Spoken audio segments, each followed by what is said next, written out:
With that, we bring in Kevin Hassett, Director of the White House National Economic Council. Kevin, good to see you. Thank you very much for joining us. I want to start with that last number that we just heard from Grady Trimble that says that year-to-date job cuts show an increase of 54%. That seems like a troubling number. What's your take on it?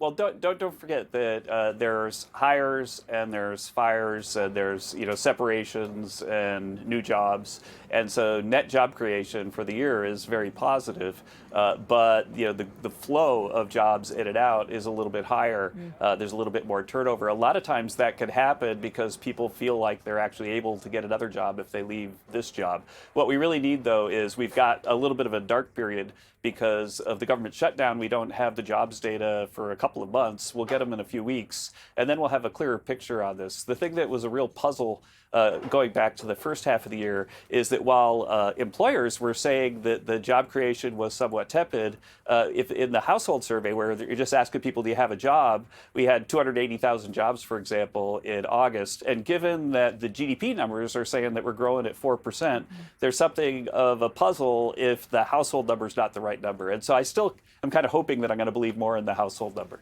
Okay, we'll see how they look. This is Harry Enton taking a look at some of his numbers at his board. Let's hear what he has to say. Google searches for affordability up 110% versus a year ago. More folks search for affordability in the last month than at any point since the Great Recession. It's the cost of living, most important to you right now, 36%. What's right behind it? The economy, 20%. He won on affordability. He won on the cost of living in 2024, and he has completely lost the plot. What do you say to that? He suggests that the president has lost the plot on the economy. No, he absolutely is not. And, the president has talked about the affordability hoax. And I want to talk about what he means when he says that. The fact is that inflation went up almost to 10% 1 year with Joe Biden, over 20%, as you know, over the 4 years. And right now, the inflation rate is running maybe at about a 2.5% rate. But people lost, on average, about $3,000 worth of purchasing power because of Joe Biden's inflationary policies. And while we're making a lot of progress, and so as you mentioned, that we had all the CEOs of the car dealerships in the Oval, I was in there in the Oval with the president yesterday, and they're talking about all the things that they're doing to make it so that cars will be cheaper next year. We've got an all-above approach that is definitely going to make things, inflation lower and things cheaper. But don't forget that it's not just what happens to prices, but what happens to wages. And so far, after losing $3,000 in purchasing power under Joe Biden already this year in Trump's economy, then people have gained $1,200 in purchasing power because of the moves that we're making. And in the car thing, I want to at a point, Kevin, pardon me for interrupting, where we, and correct me if I'm wrong, but the numbers that we looked at show that inflation is still higher than wage growth. Is that true? No, wage growth is higher than inflation now. I'll send you an email, or come on next time and show you the chart. Inflation is at 2.9%? Real wage growth is $1,200 over the year. Okay, we'll be happy to take a look at that. I'll show it to you. Let's take a look at a couple more polls. This one shows, on a scale of excellent, good, only fair, or poor, how would you rate economic conditions today?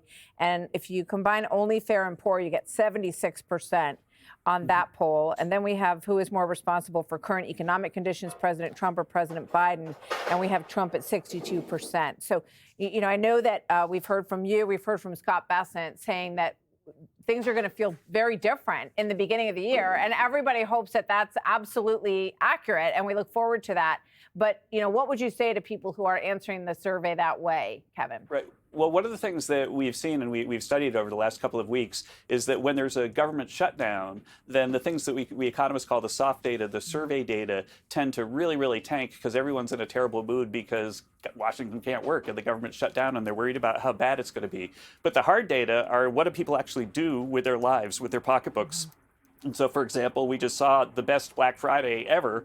People went out getting ready for the Christmas holiday shopping season, feeling very, very optimistic about the economy. as we go into next year, don't forget that all the people who have no tax on tips, no tax on Social Security, who are going to be able to deduct the interest on their car loan if they buy a car, all those things are kicking in big time as we go into next year. That's why Secretary Hassett and I are both very confident that we're going to be looking at growth in the 4 numbers for the first half of next year. So, yeah, we look forward to that. And those things all point in that direction. We'll see what happens in the beginning of the year in the first quarter. Are you going to be the next chair of the Federal Reserve? You know, the president has a number of candidates that he's been thinking about. I'm honored to be on a list with some great people, and we'll see how it goes. Do you think we're going to see a cut at the Fed meeting? And should we see one?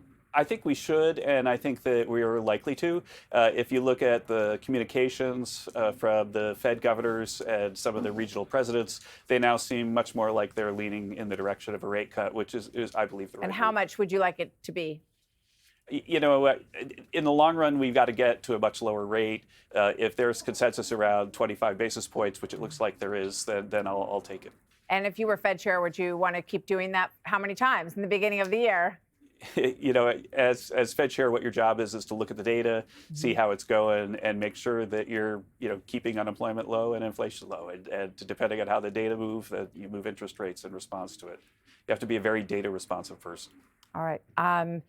Everybody's pretty Christmas responsive outside here. The streets are full. There's lots of tourists. And I was walking around earlier today. I thought that looks like a pretty good sign for the economy here in New York City. People are definitely out and shopping and having fun. Kevin, thank you so much. Thanks, Great to Martha. see you as always. Good Kevin Hassett. Hey, Sean Hannity here. Hey, click here to subscribe to Fox News YouTube page and catch our hottest interviews and most compelling analysis. You will not get it anywhere else.